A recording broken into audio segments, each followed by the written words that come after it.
Howdy, howdy folks, it is Diecastbuffet here again. Welcome back to NASCAR Thunder 2004. We're in the midst of the finale of 2008, and it has been incredible. Well, we just got out of the Phoenix, we ran out of gas. Ryan Newman won that race, and unfortunately, we're officially eliminated from championship contention.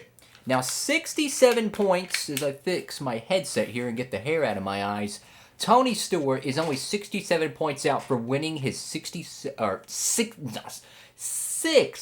championship. Dale Jr.'s never won a Winston Cup. He needs to keep that buffer there. But unfortunately for us, we have to be within, I think, like 310 points with 2 races to go, with 155 per race you can make up. So, unfortunately for us, we're kind of, we're out of this, okay? Now, we do have our sponsorship situation, you know, Maxell. I'm hoping they'll be off the car sooner or later and we can get a new sponsor on there. But we are preparing for 2009, the next season. I plan on doing another season of NASCAR Thunder 2003 season mode with Jeff Burton. And once that's done, we'll hopscotch it and do another Thunder 2004 playthrough. We're going to Rockingham, which is a short track. So what we're going to do, we're going to fix up the other Speedway body. Let's get it ready, of course, for next year. You know, tracks like Las Vegas, Atlanta, we're going to need those in the spring of 2009. Alrighty, folks. Pop Secret 400, Rockingham, the fall race. I want to go out here and try to win this thing, guys. I really do. You know, we're eliminated from championship contention, but that doesn't mean we can't go out there and try to win a Winston Cup race. You know what I'm saying? Let's bring our short track equipment. And, of course, when we go to Homestead, we're really going to have to work on that setup because, good God almighty, are we trash at Homestead. Let's go to Rockingham. Alrighty, folks, so we qualified dead last. Earnhardt qualified 5th, and Tony Stewart qualified on pole. Here we go, folks. Rockingham, North Carolina. It's about to get exciting. Dale Jr. can win the championship today if Tony Stewart has a very poor finish. It has to be within 155 to still have a mathematical chance at Homestead. Let's go trackside. We're live from the North Carolina Speedway, otherwise known as the Rock side of today's NASCAR race, the Pop Secret 400, right here on MRN. What can you tell us about this track, Barney? Well, this track is deceiving to drivers who are new here. It's wide and fast in most places, but in the corners, they'll have to slow up more than they expect. Otherwise, the wall will sneak up and bite them on the exit, especially in turn 2. Ricky Craven started his first NASCAR race here in 1991. He started it, but he didn't finish it. He came home in 34th place and wouldn't race another Winston Cup race until 1995. Scott Wemmer is not having the year he had hoped for so far. And a good finish would go a long way in boosting that team's morale. I guarantee it would make a whole lot easier to come to these racetracks. The 82 car has had some run-ins with other drivers recently on the racetrack. They've been racing hard out there, and that's to be expected, but they better be careful that recent battles don't escalate into something more.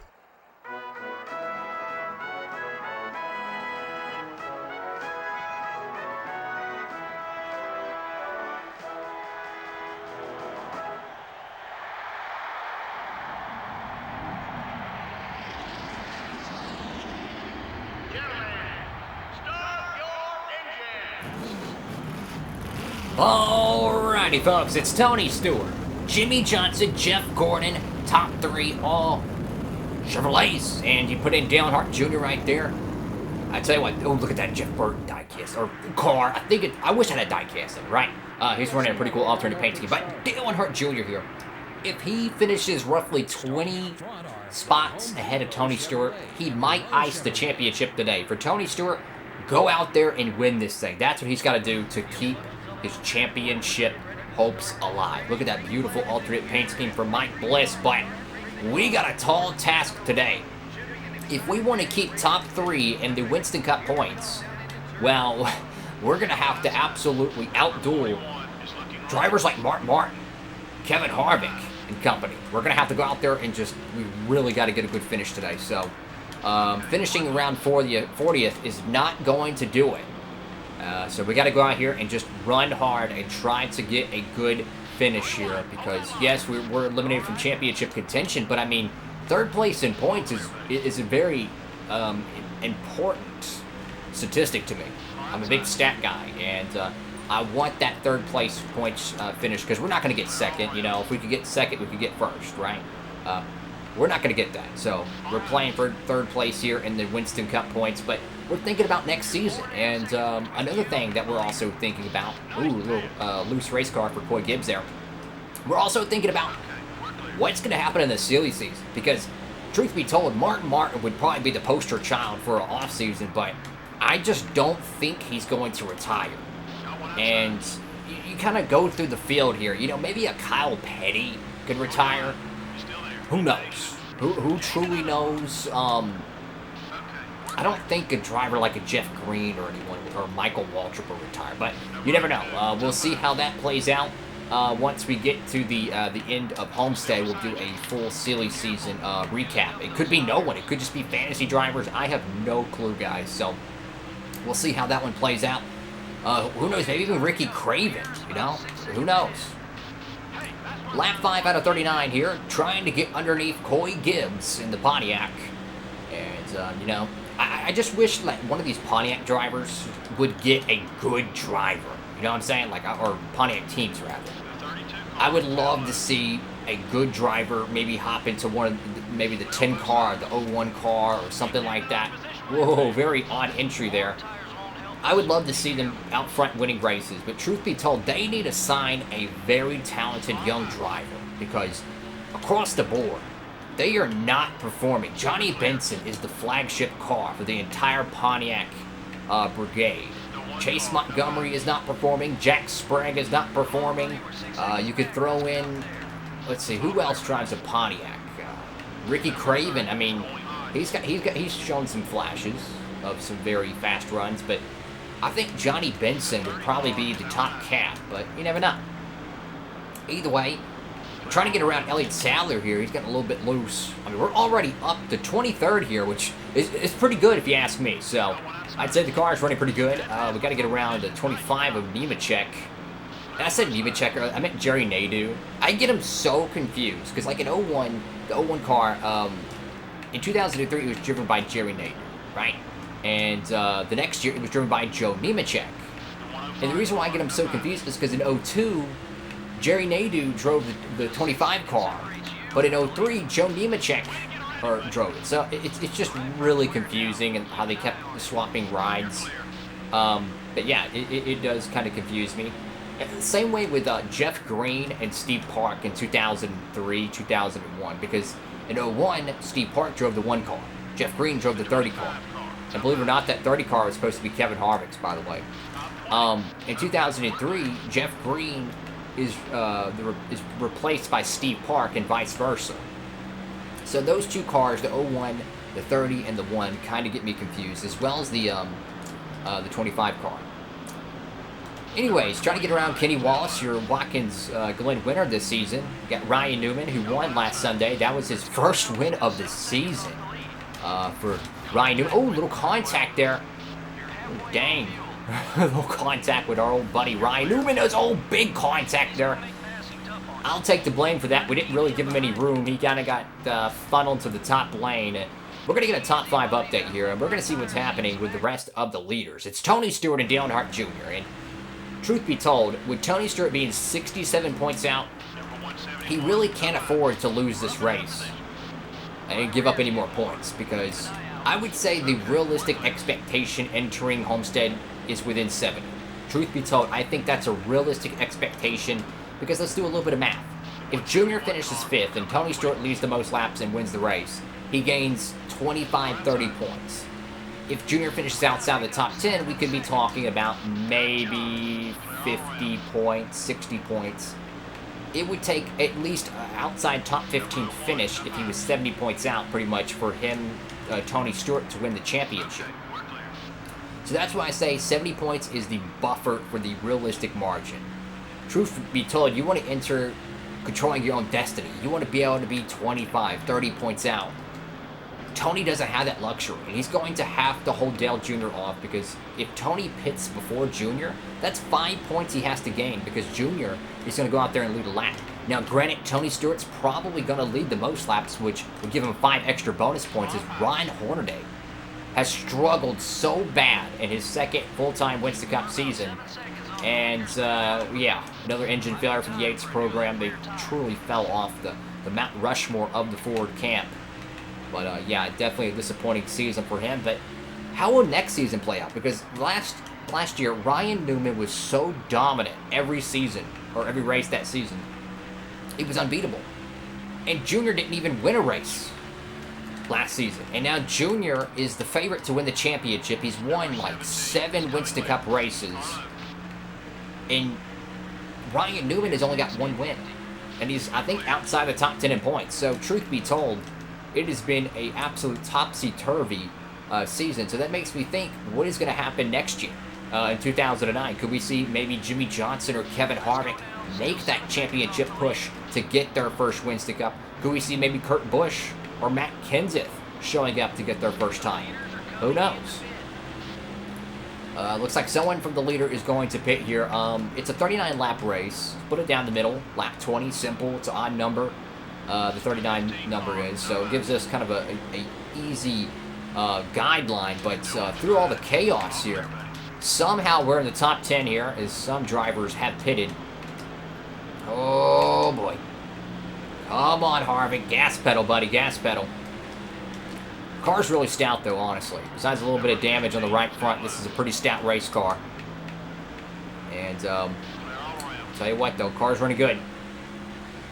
Your race leader is Dale Earnhardt Jr., so that gives Junior 5 bonus points. So, Tony Stewart could only use the max points, or max laps led as the max, or, the most laps led, rather, as a 5-point buffer.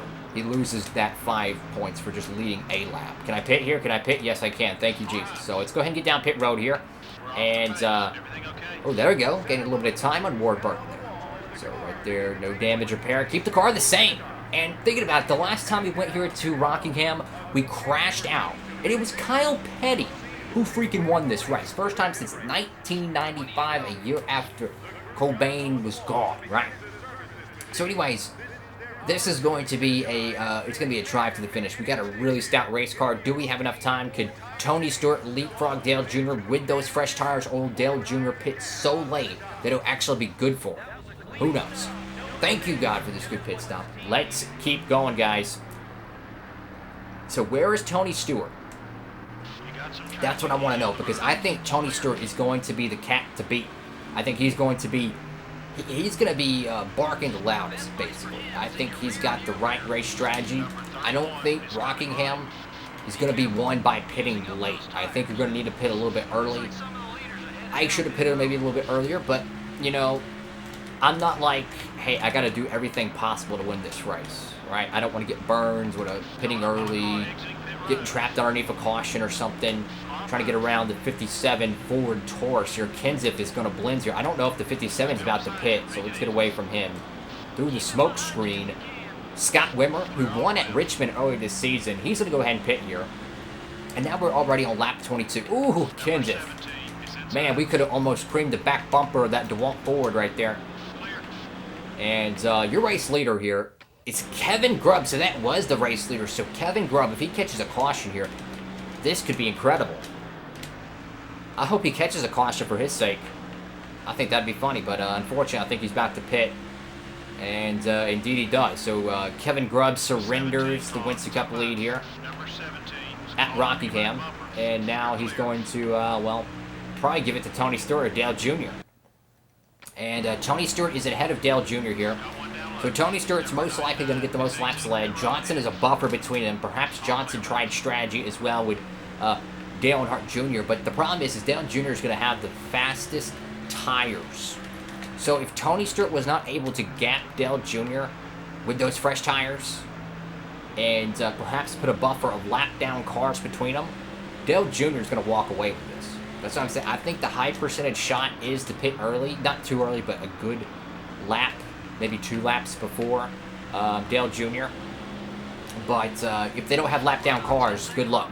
Ward, buddy, I get it. You want to keep this position, but I'm not going to let you just sit there and block me. Look, I would block you, and if you hit me, I don't blame you, as we just got super loose there. Look at the run Martin just gets there. Wow. That is one fast Ford, and that's the cat we need to race for third in points.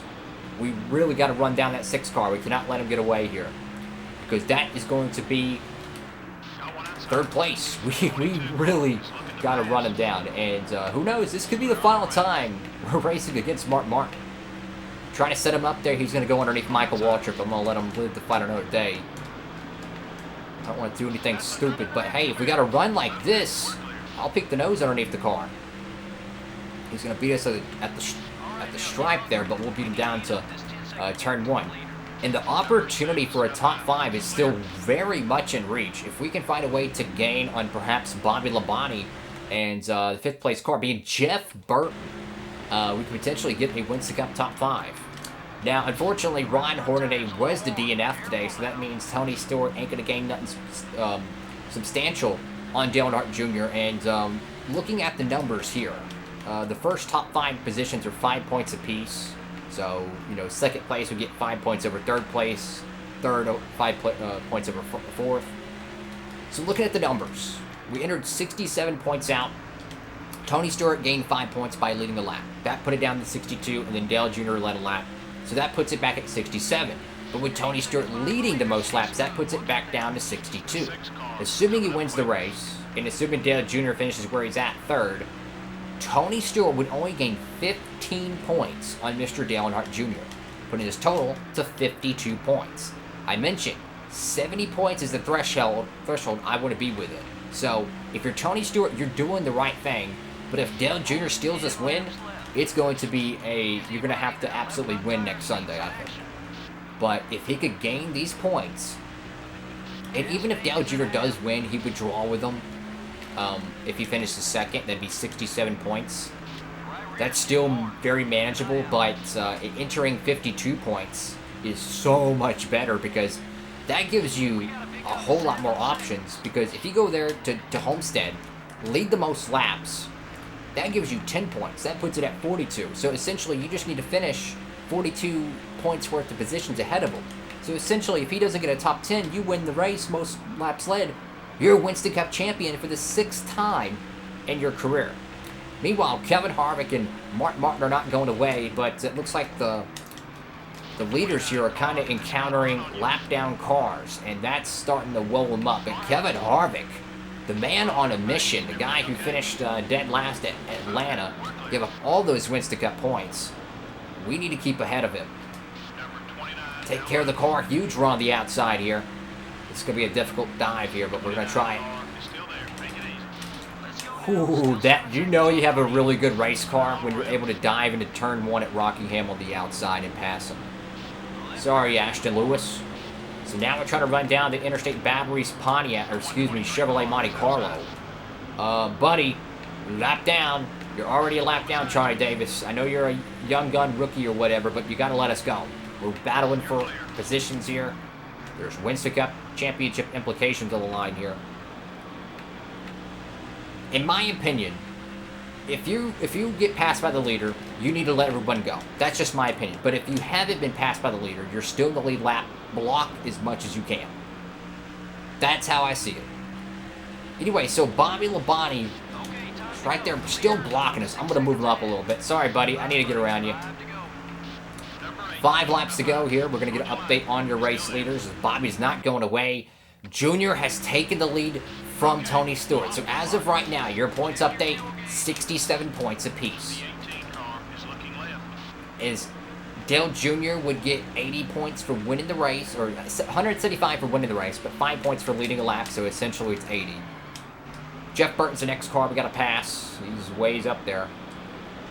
But Tony Stewart having the most laps led, if he finishes second, he'll get 180 as well. Because it would be... Wait, would it be 180?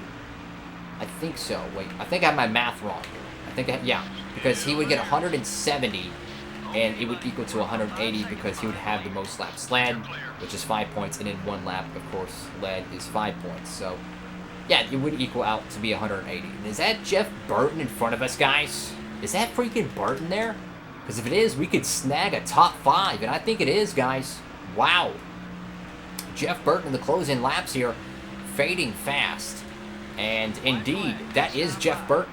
So if we can get around good old Mr. Jeff Burton here, we could steal a top 5 finish at Rockingham No disrespect to Mr. Jeff Burton, huge fan, but man, I would love a top 5 here. Especially when we qualified, what, dead last? This would be huge. So let's try to get that big run. Dive it down the corner. Don't want to damage his car. Little contact, little scrape. Is it too little, too late now? If we have to move him, I'm going to do it. I want this top 5, man. Come on, got a little bit of a run, little bit of a run, little bit of a run. Not enough. Dang it, I tried it. I was going to hit his corner panel.